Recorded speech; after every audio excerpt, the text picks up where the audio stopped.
everybody. Welcome to Rook's Recipes. It's Friday, but it's Friday morning, and I'm taking a very short break from work to put our tri-tip into a marinade. So there's an old saying, if at first you don't succeed, try tri-tip. So that's what we're gonna do. So these are not really common pieces of meat. They're very common in California for some reason. Every cow has one, so I'm not sure why they're kind of rare. But when I see one in the grocery store, I grab it. And I saw one about 10 days ago, and Renee and I made it last Friday for company. And it was just so delectable that I wanted to make it for Rook's Recipes. So tri-tip is on the menu tonight. So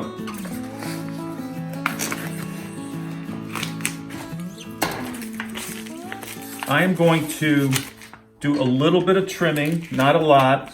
I'm going to try not to cut myself. This knife is very sharp. The tri-tip comes from the back of the cow, and I'll show you a little diagram of where the tri-tip is placed on the cow, not that it really matters. But this is a whole tri-tip roast. You might see tri-tip steaks out there. You might see tri-tip cut into strips. That is a whole tri-tip roast.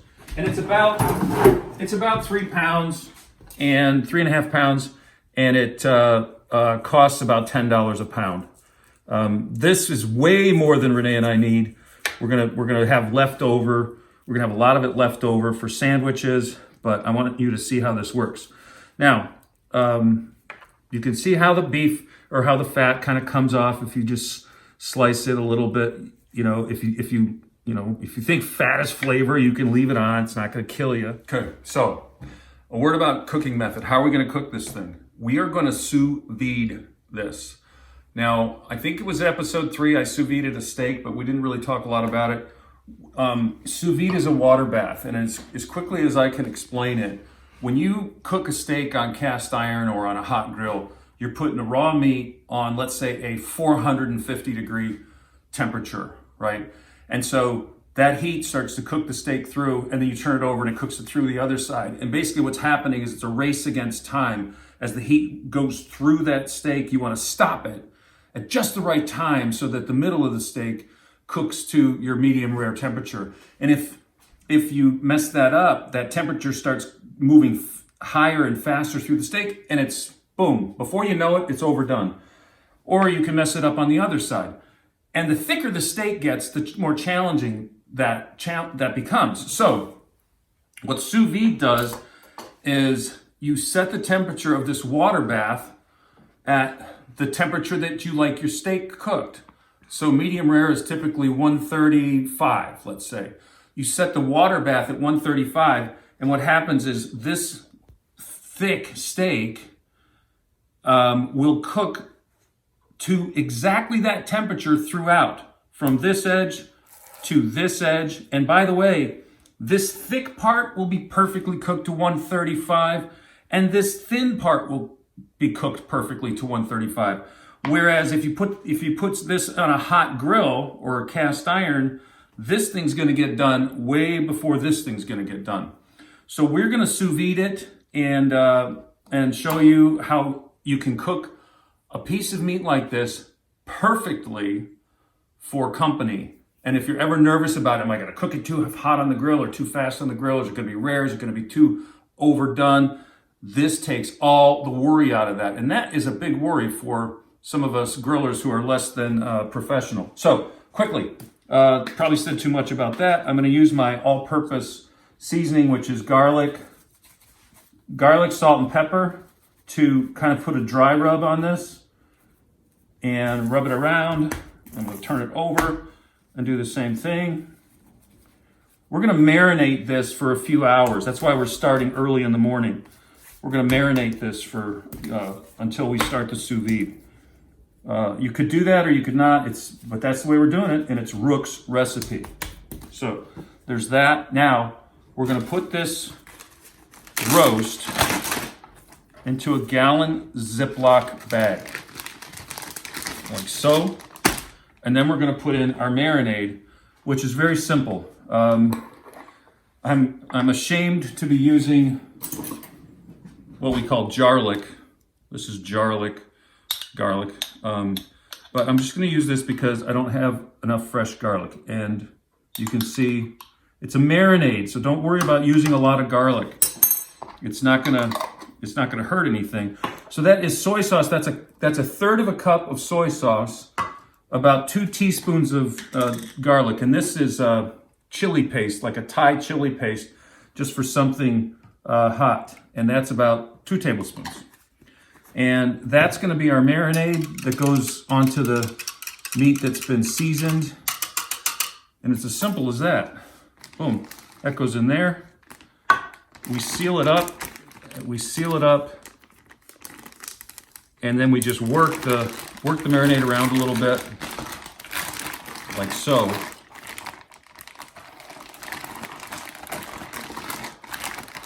And that's just going to sit for, I'd say 3 hours, 3 or 4 hours. And when we cook this in the sous vide, we're going to use the same bag, and we're just going to drop it in the water just like it is.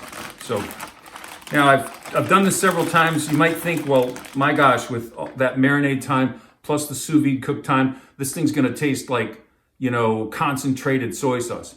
It will not. It will not be over flavored. Do not worry about that. All right. Well, we'll see you back here a little bit later. Thank you. Okay. Another quick break in my day to put this meat in the sous vide. Sousvide is how you spell it. And it kind of means water bath in French. This is a sous vide device. This one's made by Breville. It's also known as a Joule, Joule. And all it does is it takes water in at the bottom and shoots it out here at a very specific and precise temperature. And in our case, we're going to cook our meat at about 133 degrees. That's the way we like it. It's kind of right on the line between medium rare and rare. So this thing goes in the water. This is our little tub we use for the larger things that we cook. Smaller things you can just cook in a pot.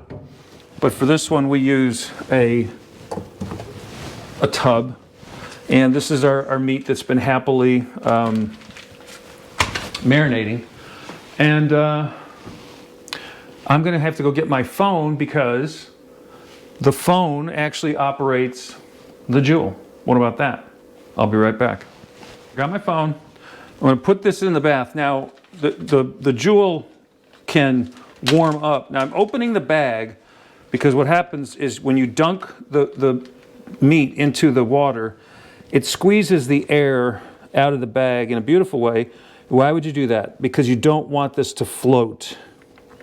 You want it to be submerged. So basically now there's essentially no air in the bag. Then I clip this onto the edge. Now that's kind of not 100% necessary, but what that does is it keeps the bag from falling down in there, and then you know, in case the seal would break. So now we're going to start the Joule, and it says it's connecting. It connects over Bluetooth or Wi-Fi. I just say start Joule. It says the temperature is 105. I'm going to go 133. I want 133. Start the Joule, and it's starting to whir and hum and make noise, and it's starting to, do what I said. It's starting to get the water moving, and it'll heat up. So it'll heat up to 133, and then we're just going to leave it at 133 for a couple of hours. And again, the beauty of this thing is that meat, even though the thickness of the meat varies a lot, and some of it's like that thick, it'll be cooked perfectly from edge to edge. It's really almost not possible to do on a grill with a piece of meat like that. You can do it. It takes more time and skill and talent to get it exactly right on the grill. And of course the instant read thermometer helps a lot. But the beauty of this is set it and forget it. So right now it's 2:30. This meat will be done. It'll be certainly done in 2 hours, but you can leave it in for 3. So there's not this panic of running back and forth and saying, "Oh my gosh, did I go over? Did I work? It's going to be perfect." And then what we'll do later is we'll just sear it to make it look, crispy on the outside. Back to work. Hello. Okay, so we're back. We've had a very relaxing afternoon, although this tri-tip has been cooking while we've been doing our thing. It's been cooking for about 2.5 or so hours. It might have been 2.5, it might have been 3 hours. It doesn't matter a tremendous amount how exact it is. We've cooked everything from salmon at like 35 minutes to pork shoulder at 24 hours. But a piece of meat like this that's meant to be eaten as a steak that's about that thick, 2.5 hours plus or minus. So you don't have to be that precise. What also happens in addition to cooking the meat perfectly edge to edge is that the fibers in the meat will tenderize in the water bath more so than they will on a hot grill. So if you're used to a certain piece of meat tasting a certain way on the grill, you'll find that it's even more tender coming out of a sous vide bath. So I also wanted to mention that if you want to get into a sous vide cooking mode, these devices cost anywhere from, I will say, $65 up to $200. The good brands are this one, which is made by Breville. There's another one by a company called Nova. And then everything else are kind of like knockoffs that probably do a decent job, but you can get them for under $100. So we're going to take this out. And the next step is to sear it on something very, very hot. And we're going to use cast iron. And what you want to do before you sear something is you want to dry it. You want to dry it very well. So that helps the meat sear and brown the way that you want it to. Now, obviously Renee and I are not going to eat all this, but we are going to make little tri-tip sliders for Super Bowl Sunday. Oh, it's going to be great. All right, so we're going to just kind of dry it like that, and then I will meet you outside in just a minute. Okay. It's counting. Okay, so here we are outside. Why are we outside? Because this is going to make a lot of smoke, and if we do it in the house, your whole house is going to smoke up. So here we go. We're going to put a little avocado oil on here. Why avocado oil? Because it has a very high smoke point, and then we're going to put this on, and boom.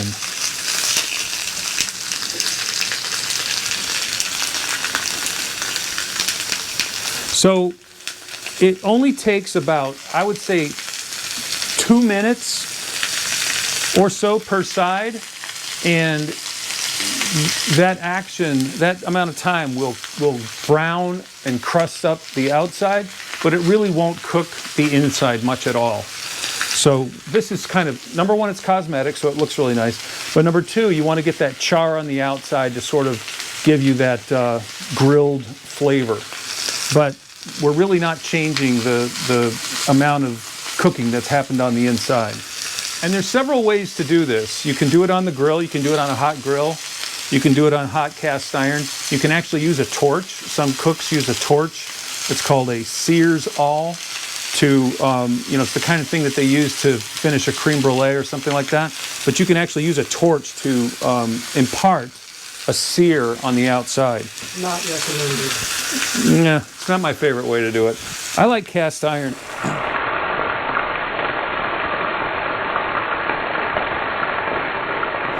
Now, if you take it from me, I have on special occasions bought a very expensive piece of meat, and I have roasted it in the oven, and I've timed it, X amount of hours per pound at certain temperature, and I have cut it and served it, and I have cried.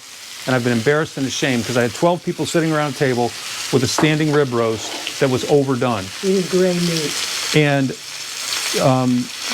it's very possible to do that correctly, but if you don't want to take any chances and you want to make it like gorgeously perfect. All right, so it's been 2 minutes. I'm going to turn this over. You're going to see the grill marks. Look at that. We miss our outdoor cooking. It's kind of deep winter, but we'll be back out in the outdoor kitchen very soon. So we're getting near done. You can see on the other side here, it's looking nice and brown. And I'm going to turn it onto its side and just kind of hold it to get this side. And yes, you can do that. You put it back on this plate. Minute here, yeah.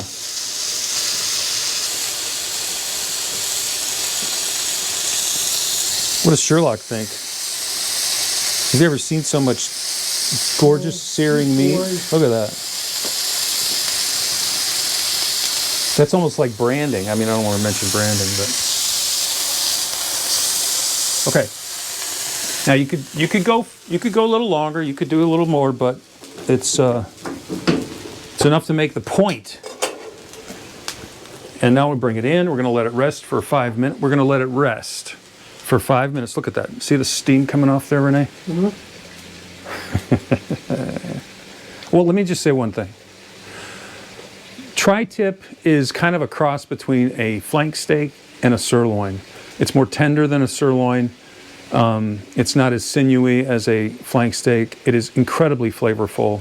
If you find one, grab it. Now, for some reason, Sherlock chose not to be in his seat for the tasting, but we'll get him a taste one way or the other. Okay, so this is rested 5 minutes, 6 minutes, something like that. And this is a grainy piece of meat, so we want to cut against the grain. You can see the grain. I think you can see the grain running this way, right? So I'm going to cut this piece. I'm going to cut it this way. Now, here at this end, I think we'll see the magic, right? That's the magic. Mm. That is 133 degrees here. It's seared on the outside just a little bit, and this is the Sherlock's taste. Yeah, that's Sherlock's taste. But my goodness, again, you know, a very, very skilled person can do this on the grill, but you can't get that tenderness that the sous vide. Oh, here comes Sherlock. All right, Renee, put him up in his chair.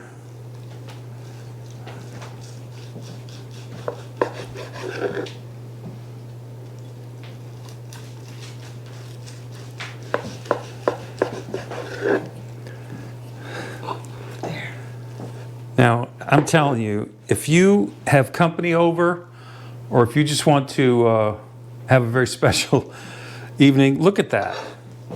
It is just, and like I said, you cook it 2 hours, you cook it 2.5 hours, you cook it 3 hours. It's not that, it doesn't change it much, but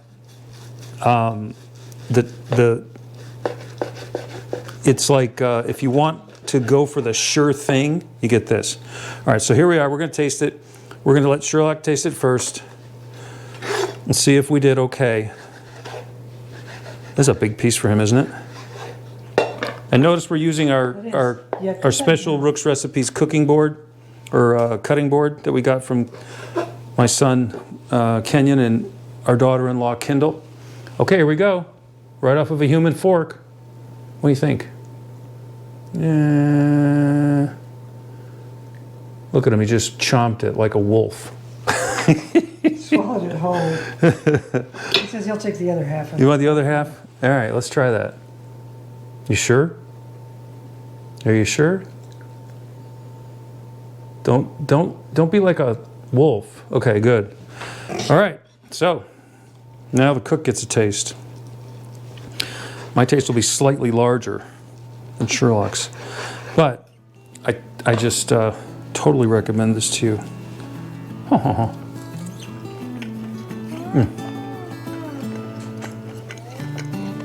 What a beautiful taste.